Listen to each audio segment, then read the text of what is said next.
மனுஷனுடைய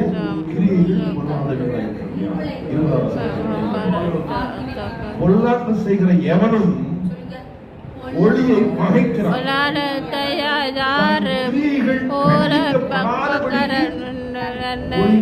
வராதிருக்கான்.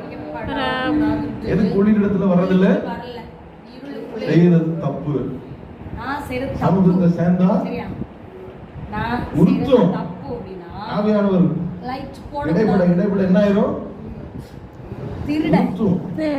கண்டிக்கப்படாதபடிக்கு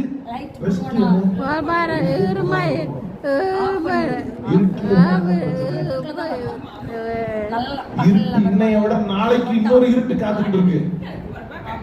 அது அவ்வளவுதான். ஜீவகாலம் அந்த மக்களுக்கு இருள சிக்கி நாசமா போவாங்க. ஹலோ, உங்களால மேற்கொள்ள கூட பரவாயில்ல. தப்பு செய்யறனா ஒளிக்கு நான் விரும்ப மாட்டேன். Expose yourself to God. ஒளி யாரு? ஒளி யாரு?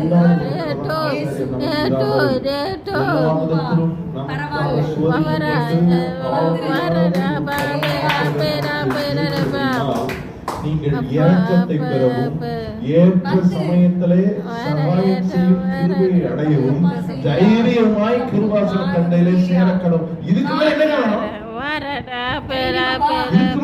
தைரியமா வா, நான் உதவி செய்யறேன். ஏற்ற சமயத்துல சகாயம் செய்யும் கிருபையை தர்றாரு. நான் உன்னுடைய பலவீனங்களை புரிந்து கொள்ளாத ஒரு பிரதான ஆசாரியர் இல்ல, நான் புரிந்து கொள்ளுவேன், நான் உனக்கு உதவி செய்வேன் சொல்றாரு. But you still want to keep yourself away from God. Why? You want to continue in darkness. செய்த அதே திருட்டு, செய்த அதே களவு, செய்த அதே ஆபாசம், அசிங்கம், தவறான உறவுகள், தவறான முறைகள், தவறான வாழ்க்கை. You don't want to expose yourself to God. Don't want to come out of it. இதுல இருக்கணும் முடியலையா? சொல்றேன் நான் செய்றேன் சொல்றேன்.